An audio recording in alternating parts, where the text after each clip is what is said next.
there, everybody. Thank you so much for attending this session of the eLearning Designers Academy live. For those of you just joining us who've never attended one of these sessions before, these are very unstructured conversations. We have nothing planned, scripted. Erin and I have only talked once about this session. And a big part of making this time productive for all of you is answering whatever questions you have. So as Erin and I chat and introduce and as Erin introduces herself to all of you, you'll notice in the top right side of the screen, there's a little questions pod.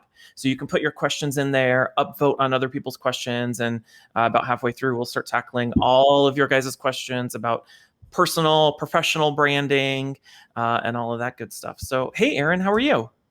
I'm good. I'm really excited to be here.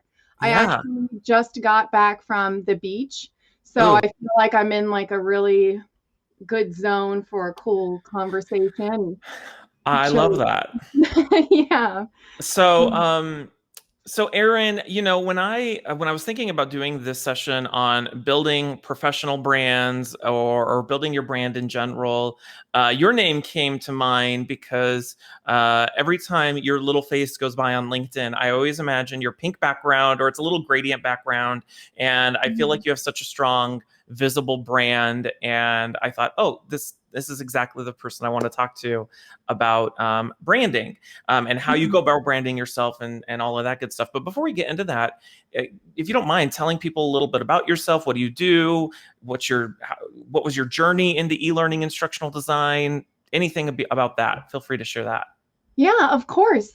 So I am really excited to be in a brand new role as a curriculum developer at a really big company, and I'm just getting started, and it is my first full-time role in learning and development. It's an instructional design curriculum developer role. That's awesome. So this is like a brand new chapter in my career journey that started in education.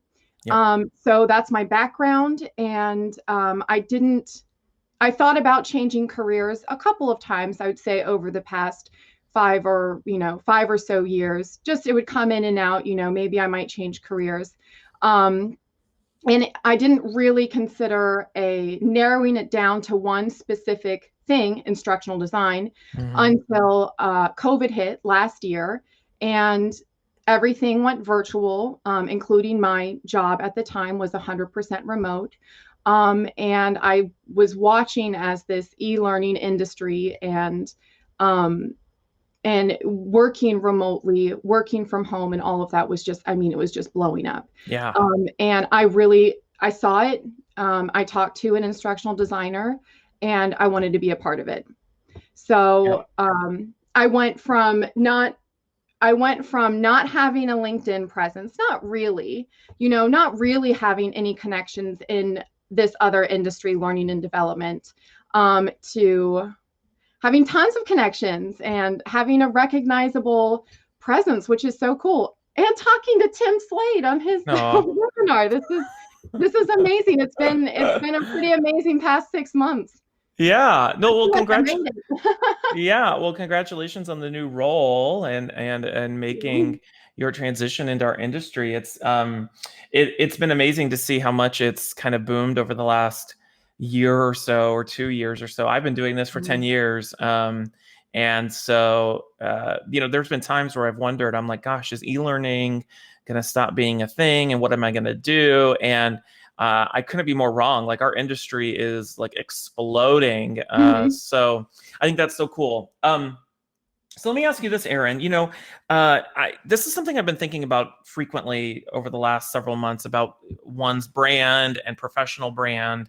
And there's so much noise out there about this right now online. I've seen some people talk about like everything from how do you like the technical aspects of branding yourself and creating an audience and a presence and talking about SEO and keywords and what colors to use and images. And of course that's all important.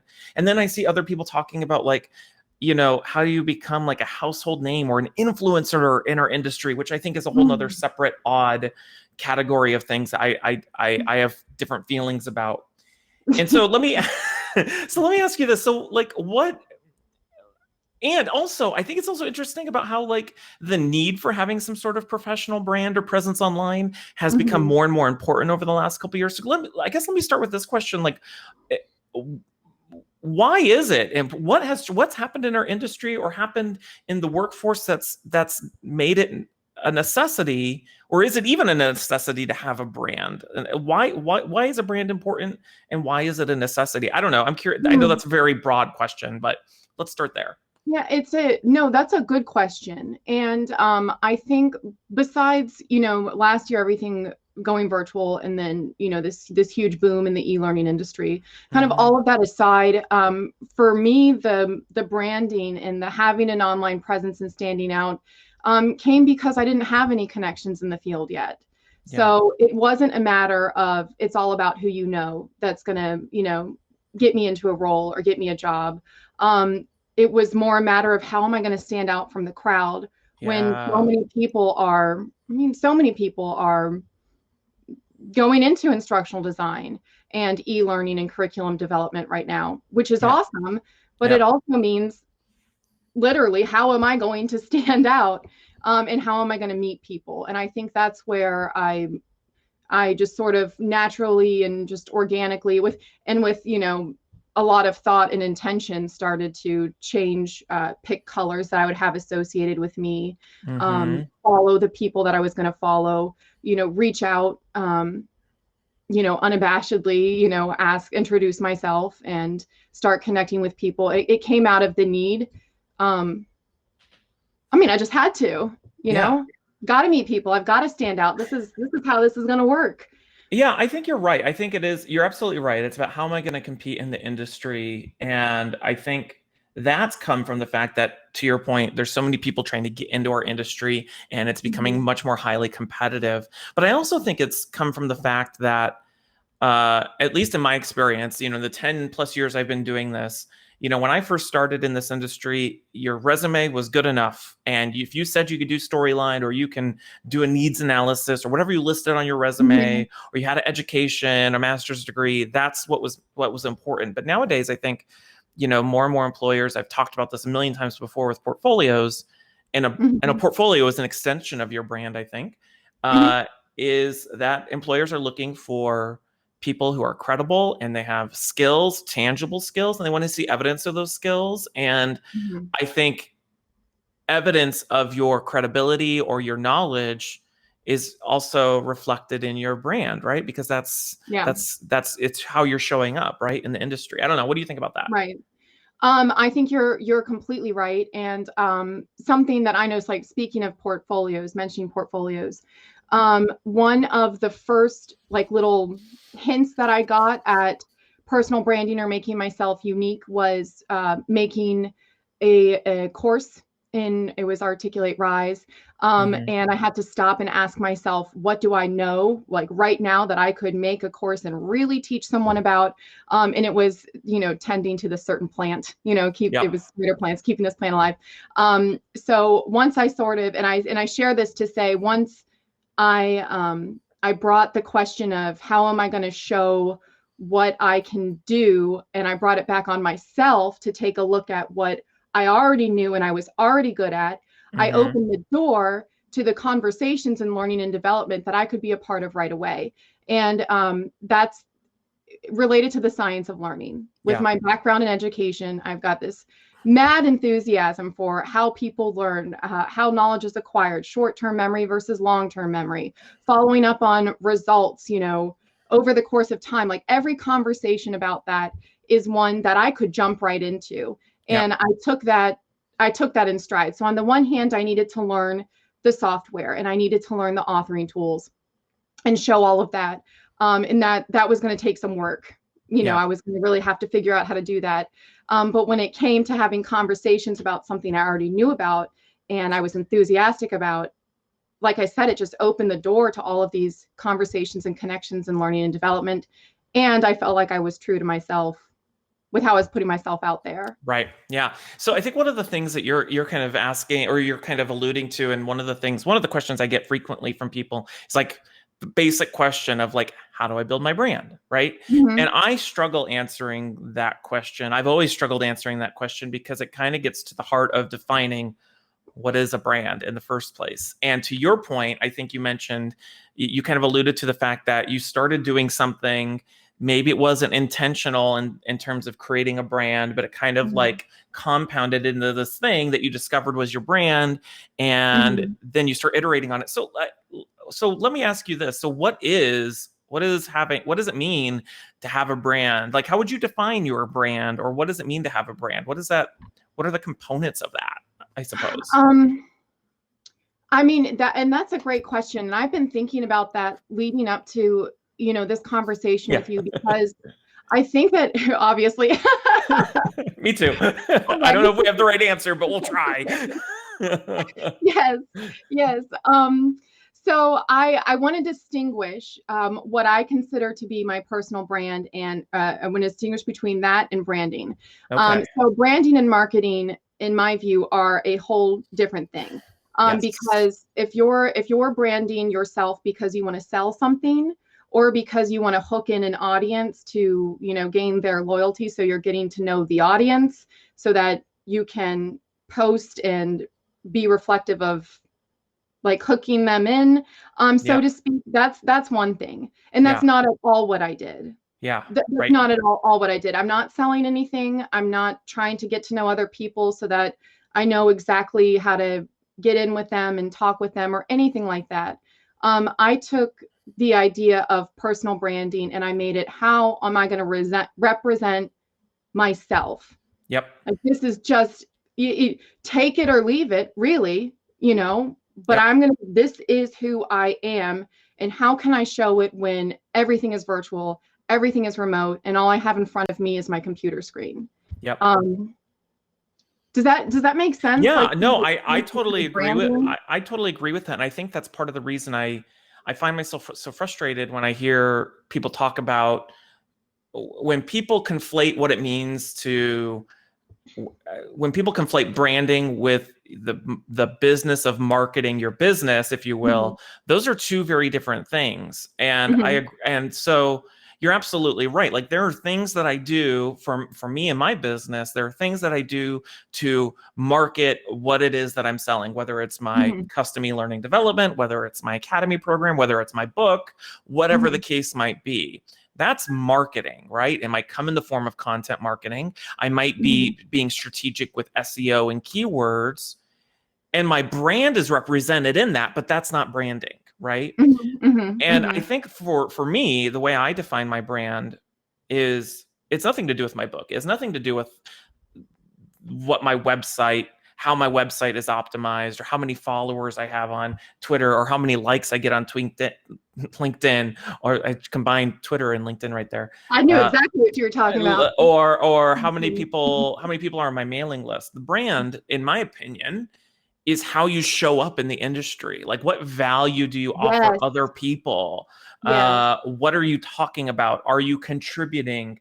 Those things ultimately become your brand. And for me, and I don't know if, and this sounds like it was the case for you, I'd love to know this. For me, that started without any intention of creating a brand. That started because I wanted to help other people, right? I don't know. Was that the case for you? It was. So when I help people, I gain confidence, and I feel better about what I'm doing. You feel fulfilled. Yes, exactly. I feel fulfilled.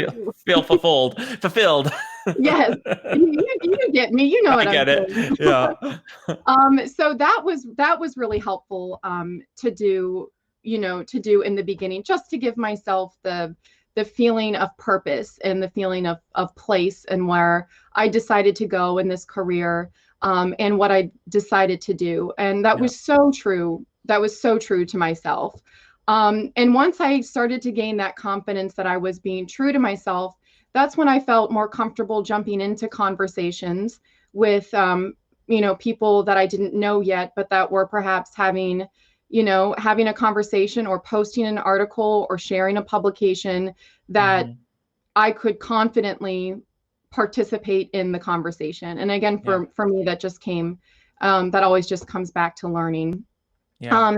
And then when it comes to actually like visually standing out, so that's, I mean, that's great to have that confidence and portray yourself the right way and all of that. But then when it comes to visually standing out, man, I had to take a step back and figure out how on earth I was going to make my LinkedIn profile or wherever else I was presenting myself on the internet look memorable, you Right. know?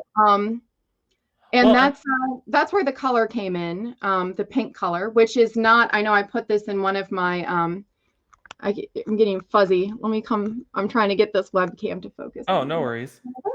Nope. Right there. Where I don't know where I came up with the pink. Oh, you know what? I do know. Pink is not my favorite color. Oh, It's not. I love purple and green. I love them yeah. when they're together. Yeah. Um, I felt that the color of pink that I chose represented my energy. Yeah. And I recently made it into the gradient because I wanted to be even more noticeable. Like Yeah. I'm right here, which is like I want a job, kind of thing. But I found a lot of people that I started following in learning and development that were memorable and that I wanted to like emulate. Mm. So like what are these what are these folks doing that make them stick in my memory? And a lot of it came down to that profile picture. Yep. So yours, you got your black t-shirt thing, going Yeah. on and the white and the white background. Yeah. Yeah, Devlin Peck has the gray kind of faded cityscape Yeah. um, in his background. Kara North is kind of alternates between a rusty orange and a bright deep Mm-hmm. blue background. And I in my mind I was thinking I can list off all of these ones. Oh, Kath Ellis has Cathars. that silver tone, Yep. black and white with a silver tone. Yep. And I thought to myself, you know what? Let me do that.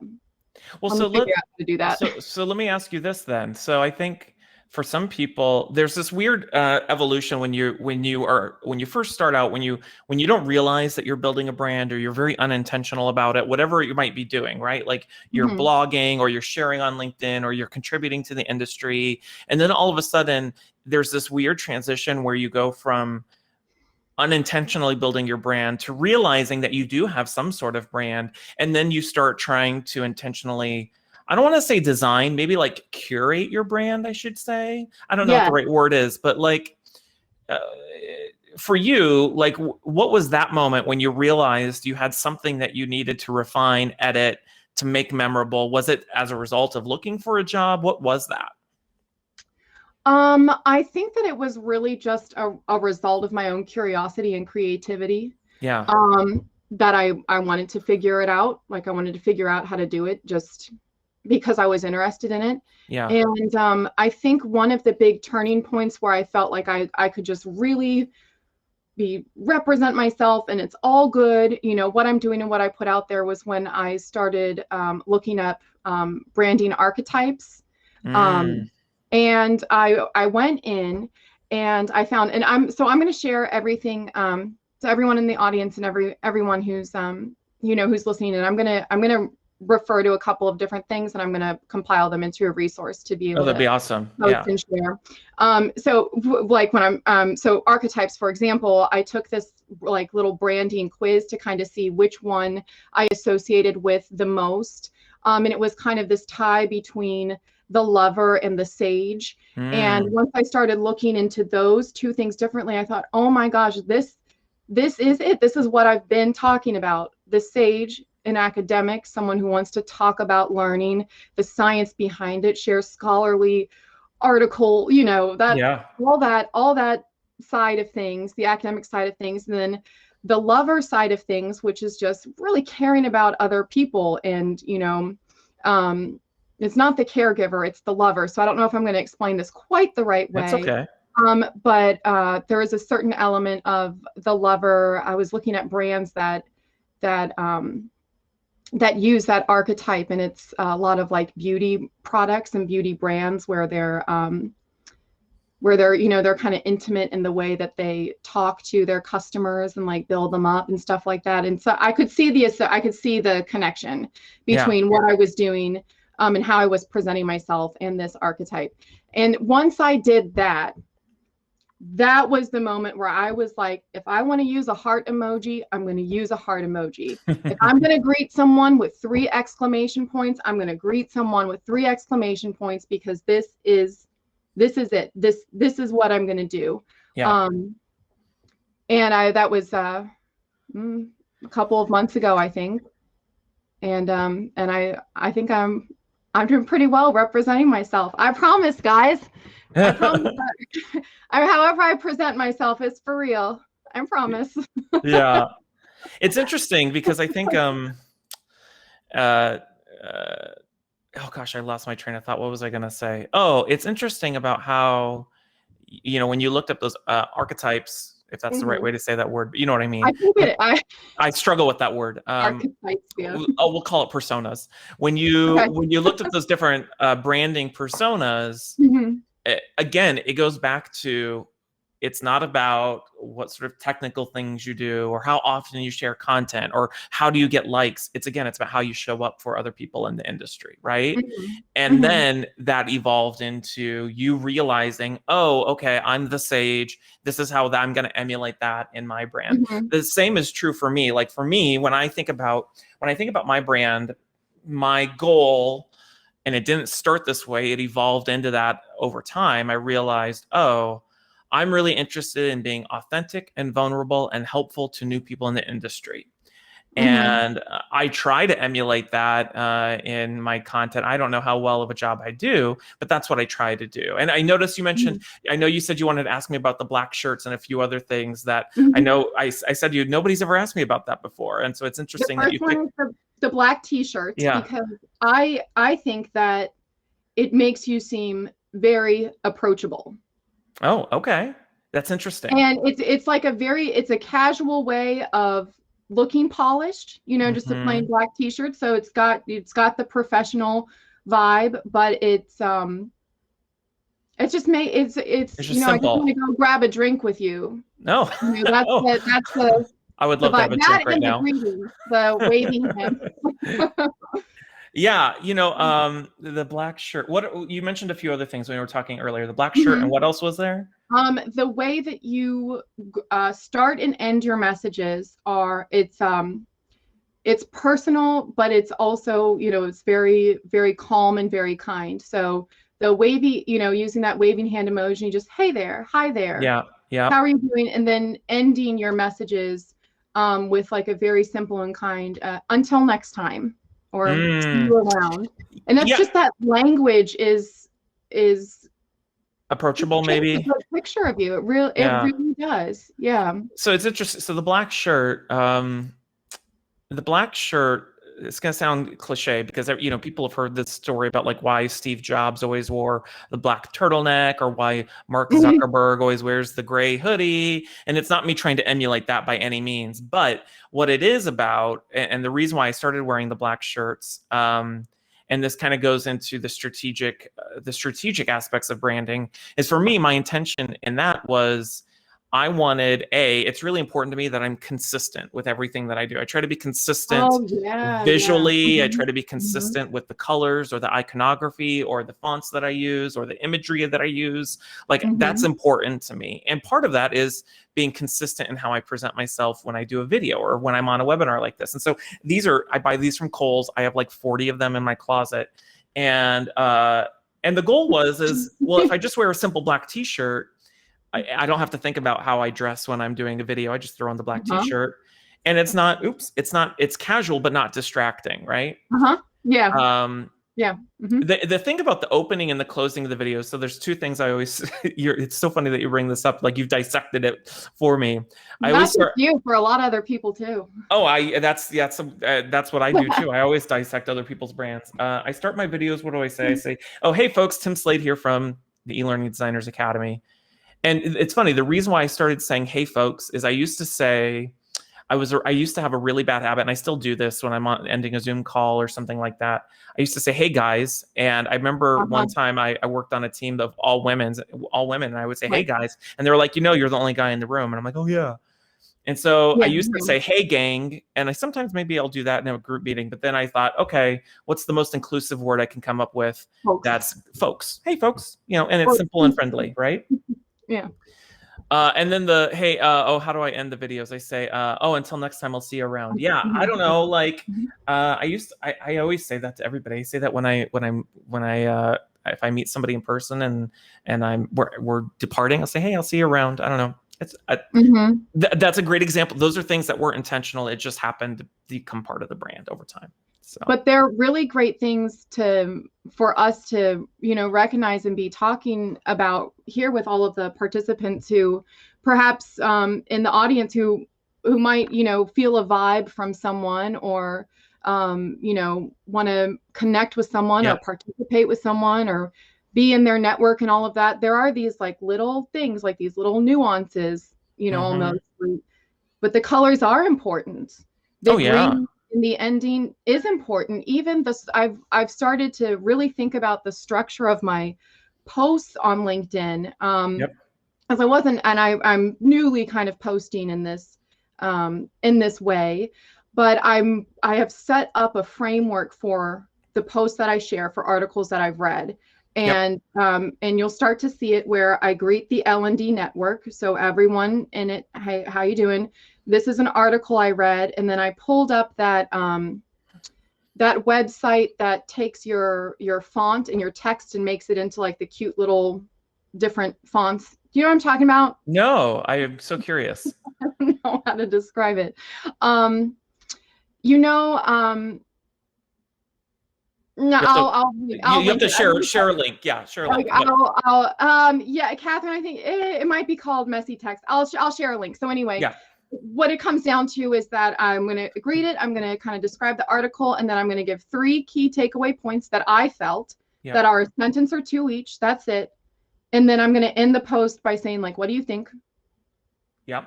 Erin. And I'm just going to structure, and I think you'll start to see it. I'm just going to stay true to that and structure my posts in that way. You know what's smart about that? I'll tell you. So I was just talking to somebody about this. David Gilbert. He's a voiceover artist in our industry. We met over Zoom the other day for a few minutes. Gilbert. Yeah. And he asked me this question. He goes, how do you find all the time to create all of this content? You do these videos and then you post and then you're doing the webinars and blah, blah, blah, blah. And I told him, I said, well, the way that I do it is I create really simple, repeatable processes. And so what you're describing is not only strategically from a branding standpoint, you're teaching people what to expect from you. So when they see a post from you, they know how to navigate it in their mind, which is good user interface design or good user experience design.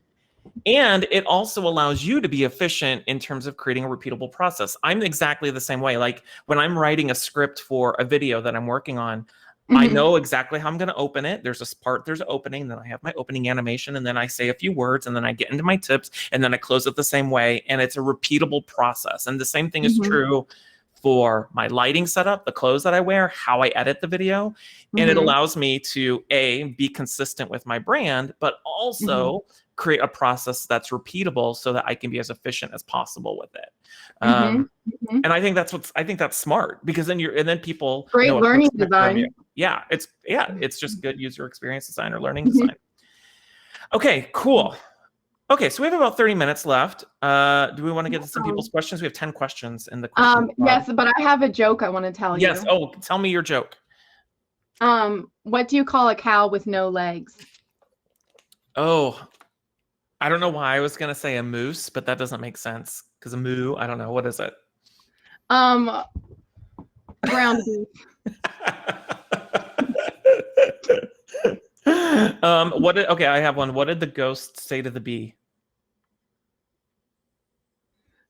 Any good guesses? Boo. Booby. Oh, like the chat got it before I did. Yes, Liesl got it before I did. Heidi says, what do you call a one-legged hippo? A hoppo. That's so good. What Okay. kind you gave the answer right away. All right, so let's get I to some like of that. the questions we have. For those of you who maybe joined us a little bit late, I'll mention this real quickly. There's a questions pod. It's a little tab to the right of the chat pod, and you can put your questions in there, and you'll see people are upvoting on other ones. So we'll do our first one. Our first one comes from Heidi. Heidi just joined us the week before last. So hey, Heidi. Heidi wants to know, what are some ways we self-sabotage during the job search? Ooh, that's a good one. That is a good one. Not incredibly related to branding, but I can make some connections to branding with that. But yeah, I don't know. What do you think of that, Erin? What are some ways we sabotage during the job search? I think, well, something that I wanted to mention when it comes to having an online presence and doing all of this stuff virtually is there is a lot of power in text. There's a lot of power in the written word. There is a lot of power in punctuation. Word choice, emoticons, emojis, like there's a lot of power in word. And I think one of the ways that you can that someone might self-sabotage themselves during the job search is heated posts, responding sort of negatively or passive aggressively, in a way, and just putting that text out there. So anything kind of negative, super heated, or, it's just not very nice when you put that out there. It's people can read it like an open book. Well, it's not only self-sabotaging your job search, it's self-sabotaging your brand. And it's I totally agree with you. And I'm not the perfect person at this. I've said things on Twitter, on LinkedIn that I regret, and I've gone back and thought about, either because the political climate was really, really hot and it still is, or whatever the case might be. But the thing that I think people need to recognize is that, anytime, it's like when you see people post really highly political stuff on LinkedIn. I always hate that because A, LinkedIn's not a place for that, but B, you never know when it might be a future employer, a potential client, an employee, or a coworker who might see that, and it affects the way people perceive you, and it affects your brand, right?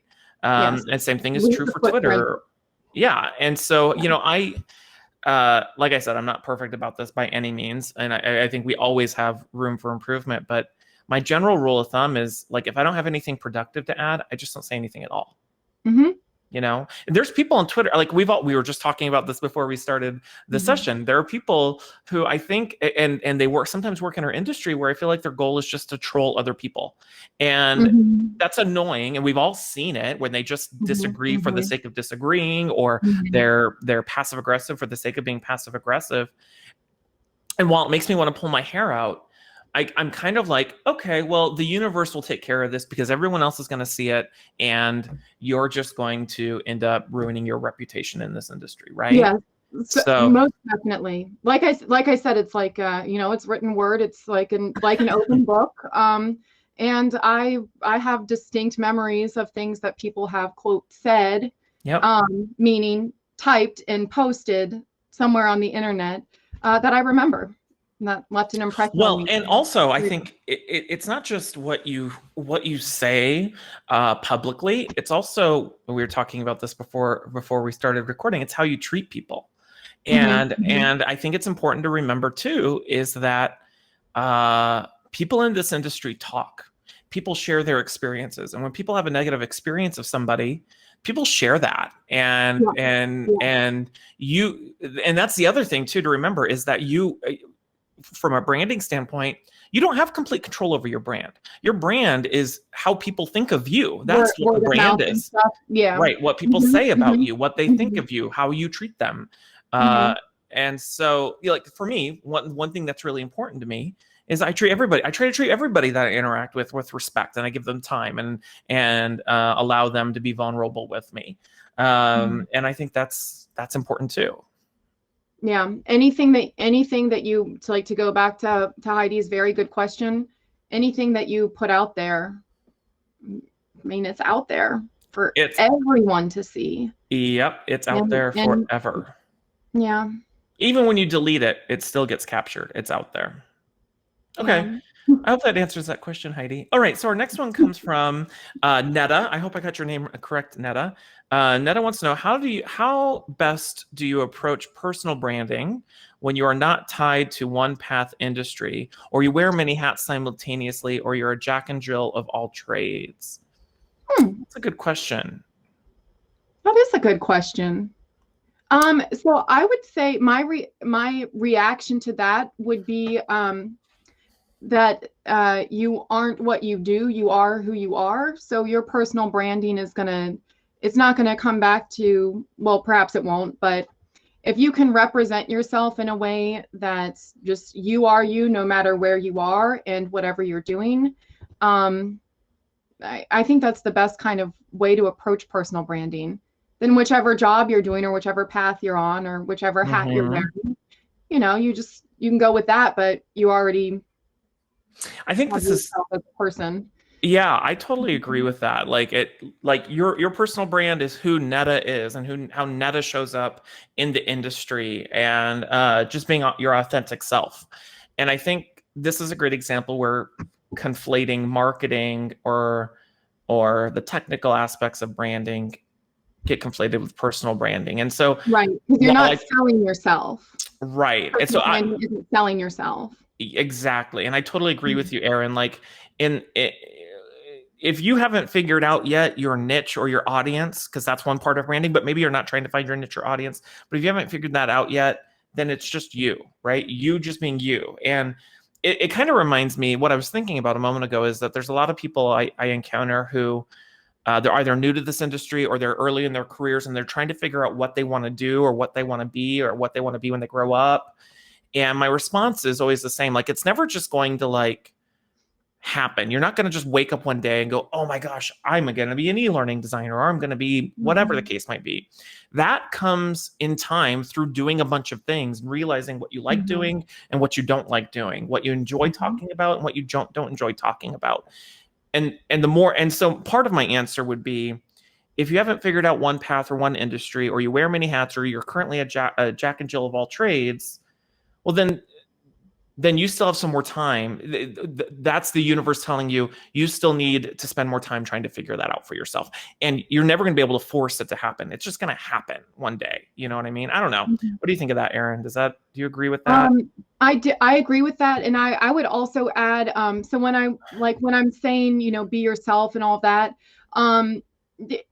it's not quite as cheesy as it sounds. Like, I can give you a constructive example that you can actually use. So, like, for me, I mean, seriously, I have associated plants, gardens, flowers, and having a green thumb with myself just all across, from examples that I put into the e-learning portfolio to the things that I'm really excited to share and comment on. I've got this enthusiasm for plants and gardens, and all of that has nothing to do with my job, my work skills, anything like that. I mean, that's just true to me. So my suggestion would be, like, what's something that's, really true to you that can be, associated with you, or at least universally appreciated. Do you know what I'm trying to say? Like, yeah, no, I totally, it's interesting because I was just, as you were, I totally know what you're saying. I think what you do a good job of, Erin, and I think what you're trying to say is you let people into parts of your life that have nothing to do with your work. Yes. Yes. And exactly. I think I'm one of those people,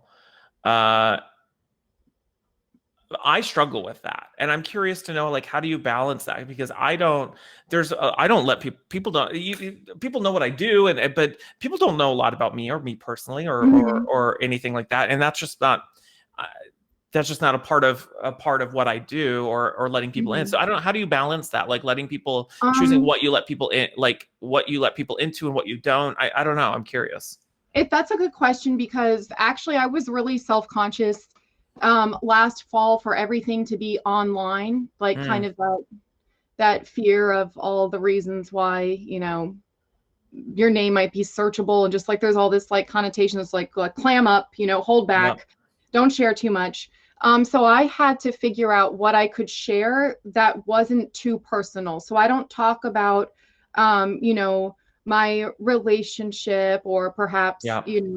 things that have happened in my family. I mean, recently I've shared some general sharing about my family, but like my birth date, I know that's kind of silly, but I don't share that. I think it's weird, like when LinkedIn asks you to celebrate people's birth. I'm like, I don't know these people, and even if I Yeah, don't want them celebrating. that's kind of personal. The day I was born, I'm just I kidding. know. But yeah, but plan, you something that you could find that perhaps, it's just like, I Well, don't I know how to think so. describe it. No, I totally. You know? I think it's you can still be an authentic version of yourself without sharing Mhm. every part of yourself, right? Oh, yes, exactly. That's, I think, what it is. You can still be authentic and vulnerable without sharing every part of yourself. And maybe what that means, Mhm. maybe the answer, the non-answer here is that's going to be different for every single person. For you, Everyone. And isn't that great? yeah. Right. It's Yeah. amazing. And it should be unique for each person. Yeah. And so for you, it might be sharing your green thumb. And for me, I don't know. Maybe I haven't figured out no, actually I have. I'm actually working on some stuff in the background that I'm going to share in the future that has nothing to do Oh, with e-learning instructional cool. design, but it's I going to be can't different wait. for each person. Yeah. Yeah. It'll be different for each person. You know what I mean? Mhm. So, okay. That was a long answer, but hopefully that answers that question for you, Netta. Okay. Let's just get to our next one. I apologize if it's Andrea or Andrea wants to know, how do you determine what elements to incorporate into your personal brand? So I'll let you kick this one off, Erin, because you were talking a little bit about Mhm. colors, and I'm sure there's a lot more Mhm. than that. So what are your thoughts there?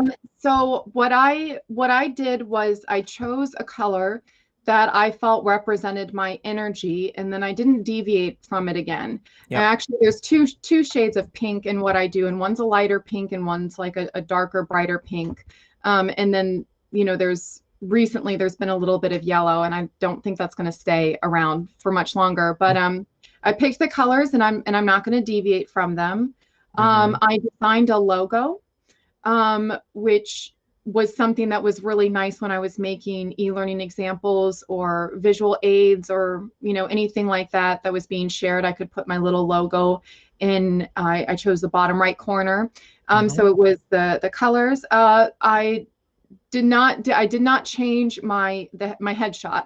So the headshot that I have was me back in October, and whether or not it stays much longer, I don't know, but it's consistent across every platform that I'm in. So from like YouTube to Vimeo, which I have one, to Twitter, Yep. to LinkedIn, you're always going to see that picture of me that was taken last October with pink in the background.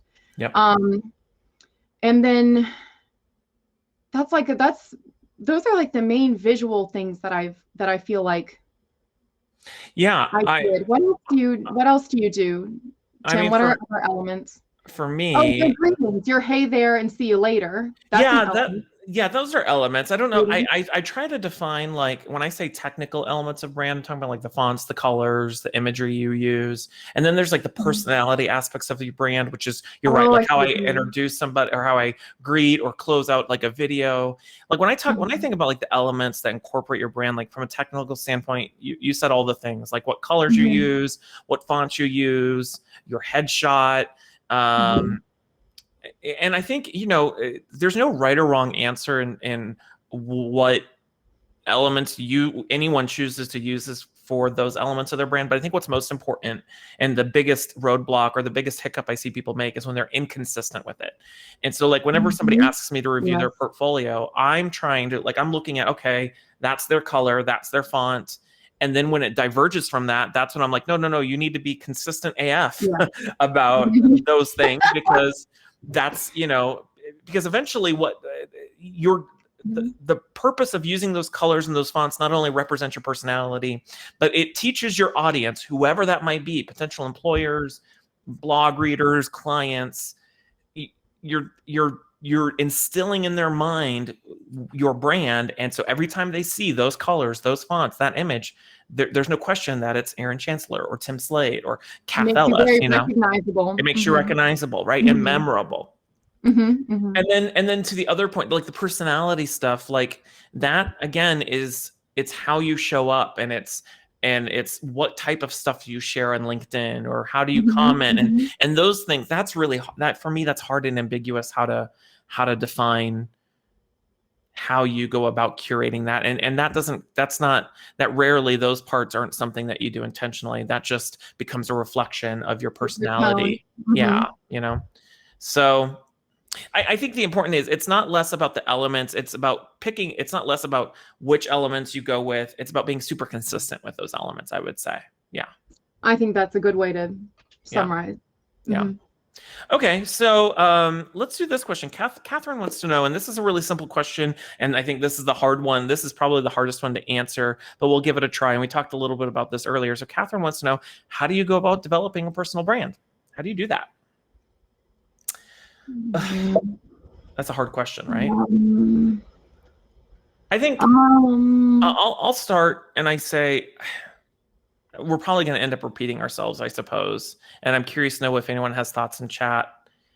It's I think you can always tell when somebody's they've been convoluted with their brand, meaning they've forced something that's not authentic, versus people's whose brands has developed organically over time. And mhm. so this is probably not the answer I think a lot of people want to hear, but my answer is, stop trying so hard. Get out, and it kind of goes to the title of our session, like building your brand by getting out of your own way. And when I say get out of your own way, I mean, stop trying to force the brand to happen, and let it come naturally, which sounds so woo-woo, and it probably helps nobody. I don't know. What do you think on that, Erin? Um, I think that yeah, it's a very many layered thing that I don't think I can define, how to go about it and how to start. I mean, I'm going to share a ton of stuff. Yeah. I'm gonna share things that I did and all of that. But I think that if you're looking for ideas of what a really good personal brand is, or what exactly the elements are that are standing out to you and who you want to emulate. So not copy, of course, Yeah. Yeah. not imitate, because it's just going to crash and burn. Yeah. It's not going to work. But who you want to emulate, I think, is a really good way to start. Even if that's just like browsing LinkedIn profiles and seeing what you like about someone's. So I mean, I like a solid background and in my profile picture. I mean, I do. I saw a bunch of LinkedIn profiles and people who had a solid background, and I was like, yeah, I like that. You know why it's a hard question to I'll answer? emulate that. Emulate that, right? It's a hard question to answer, because when you do what you mentioned a moment ago, like when you try to mimic somebody else's brand, or you try too hard to create your own brand, it doesn't work, because it's not an Mm-hmm. authentic reflection of what your brand really is. It's something that Mm-hmm. you've tried to create, rather than you discovered and then iterated on. And so part of the reason I say get out of your own way, or stop trying so hard, is because for me, this was my experience. My brand came after years of just putting myself out there, like blogging or talking about things. And through that, I discovered my brand, my authentic version of my brand, or the authentic version of myself. And then I was able to be intentional and iterate on that, because I Yeah. discovered what was authentic to me. I could have never.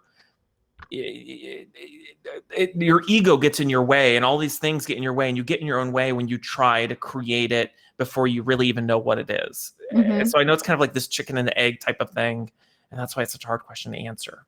I think picking with starting a color that you like is a really good way to At the go. minimum, right? That Yeah, eyedropper up and down, the spectrum. And I knew I wanted pink, but I just like kept moving it from shade to shade of pink until I landed on the one that I was like, aha, yeah, that's the right. vibe. Picking a Yeah, color is a great place to start. yeah, I think so. Okay, cool. Hopefully that helps Catherine. Okay, so we have about 10 more minutes. Let's do let me look here. Let me find a really couple good questions. I mean, they're all great questions. We might have some questions that we've kind of answered in the past. Yeah. What could we consider in an interview in front of a company or client showing? What could we consider in an interview in front of a company or client for showing your own credibility? Not sure I fully understand that one. How do you get people to see your LinkedIn posts and respond to them? How long does it take to develop a brand? Any advice for people who have many years of experience and never developed a brand? This one's a little bit more. How do we turn unintentional brand into something intentional? This kind of goes. Let's do this one. This was Rolanda asked this earlier in chat, and it caught my attention. Rolanda wants to know how, because we've been talking about this, like your unintentional brand becoming more intentional. How do you go from being an unintentional brand to something more intentional? Like, I don't know. What do you think about that, Erin? It took until I really understood what personal branding and having an online presence was. So going back to like looking at the archetypes and understanding, what the lover represents and how I was already incorporating that. It took some actual research into personal branding instead of just doing it organically for me to be intentional now about the top down. Everything that I do is intentional, whereas before it was just kind of coming together. So that actually researching branding really helped me. Yeah, I agree. The thing that I did early on, once I realized, going back to what I was saying earlier, like once I realized I had unintentionally created a brand around myself, and then I was going into, okay, well, now how do I build upon this in an intentional way and still be authentic about it? The thing that I started really spending a lot of time focusing on was content marketing.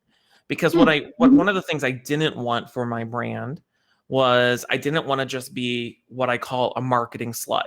Like everything that I put out there is just to go have somebody buy something, right? My goal was I'll provide a bunch of value. And then maybe if people stumble across my book, great. At least I provided them value that got them there. Or I'll provide a bunch of value. And then if they get to my academy program, great. But it's never about marketing first. It's about value first. And the concepts behind content marketing are really that. I think about companies or brands like Articulate. Articulate's great about content marketing. Think about all of that they do on their community, and when they do the e-learning challenges, it's less about just saying, hey, buy our product. It's more about here's how to be a good e-learning designer. Oh, and they just so happen to have a really great tool, Yeah. And so for me, if I get really technical, it was about learning about what is content marketing and how can I provide value to the industry or to people that can still allow me to maintain my authentic version of myself and be helpful while I was also trying to build my business. Yeah, I think it starts to build on itself. Yeah, definitely. And you're right. And when you say build upon itself, your brand eventually starts taking a life of its own. Like your brand ultimately in time becomes less about what you're trying to do with it. And it's more about like the people around you and how they view you, right? And it goes back to like, there's parts of your brand that you don't have control over. It's how people perceive you, right? And the only way you can control that is how you show up online and what you share and what you say and how you treat people. The rest kind of just happens, And I actually think there's a comment in here from Anne, and I think what you just said, Tim, kind of ties into no, it's a question. Anne has the devil's advocate, a little question in there, which I think is a really, really good thing to bring up in branding yourself, and then having employers finding you, but do you have the skill set? Are you right for the job? And I just wanted to kind of mention like the way that I saw this play out for me, and it was taking away coming down to the more nuanced parts of branding, where it was what I was doing and posting and how I was meeting people and putting myself out there. So to take away the technical parts of it, my profile pictures, my colors, everything, take all of that away. I was able to get in front of a recruiter, in front of a hiring manager, and into an interview for this role, because someone who was influenced by the leadership roles that I've taken on, and my passion for helping other people, and helping that person in particular and inspiring them and encouraging them.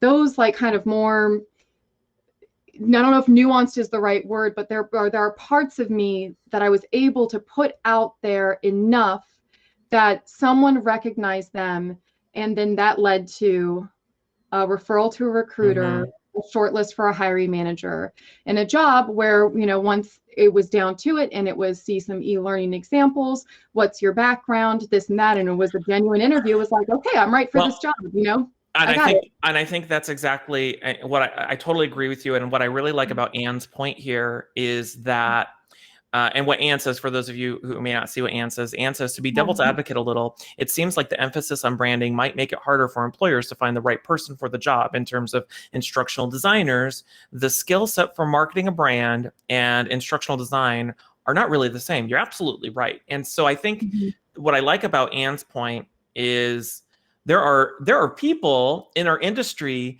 who have really strong brands. They have a lot of followers. They have a really consistent brand. You see them on YouTube or wherever you might see them. But when you really go dig, they don't have portfolios and they can't back it up with actual experience. And so having a strong brand is useless, at least in our industry, if it's not backed up with, I'm marketing myself as an amazing instructional designer or e-learning developer. I have a strong brand, but you also need to back it up and be able to walk the walk and not just talk the talk, right? And people see through that. And unfortunately, I think whether it's employers looking for a job or people signing up for a course or people following thought leaders in the industry or people who claim to be thought leaders or influencers, people sometimes get duped by the brand, the loudness and the sparkliness of the brand, and realize there's no substance behind it or beneath it, right? Yeah. So, and I would just add like one little tail in there to Anne, just it came up as Tim was talking, and I thought of this. A good way to say it is that the work that I put into the personal brand got me the interview and got me in front of the hiring manager through the network. But then once I actually got once I was there and I could show what I could do, and I had my skill set ready to go in a portfolio, I got the opportunity to be able to do that with someone who hired me. And I don't think through all these months of working on myself and my online presence and my network, I needed every bit of that to be able to make it to that interview. Well, and that's the thing. It wasn't the brand that got you hired. It was the brand that got you noticed, but you backing it up with your experience and skills and expertise got you hired, right? Yeah. And so sometimes if all it does is help you get noticed and differentiate yourself, that's great. It still has to be backed up with being able to walk the walk, right? Yeah. So that's a good point. That's a good way to bring this, to bring it all together. Yeah. Everything we've been talking about, because we're talking as instructional designers and learning and development professionals, and you're very experienced and I'm very new. But this is a good conversation. It all comes back to how we put ourselves out there. Yeah, totally. By getting out of our own way. Getting out of your own way. Right. Okay, cool. Well, we're almost at the top of the hour. So let me close by mentioning a couple of quick things. And then, Erin, I'd love for you to share in a moment where people can find you. So first thing, I'm going to put this in chat. Feel free to check out, if you want to learn more about e-learning design development, using Articulate Storyline, building your portfolio, by all means, check out the eLearning Designers Academy. Our next cohort is actually open for enrollment right now, and that will close for the next cohort this Friday, July 16th. And if there are any current or former teachers out there, I have discounts for those. And then I would encourage you all to check out, I just had some time actually on Sunday to spend time with one of my former students, Marlena, and we had a chance to meet in person, and she let me film this really great little vignette sharing her story. So feel free to check that out. Otherwise, Erin, thank you so much for joining me. Yeah, of course. Where can people find you if they want to connect with you, follow you, learn from your brand, whatever the case might be? If y'all just want to come and send me a connection request on LinkedIn, I would love that. I'd love to connect with you guys and hear your thoughts and stuff. And I think I'm going to put together an article of resources that I've used over the past several months to get to where I am now. Awesome. So I'll get that up there. And I just want to let's connect.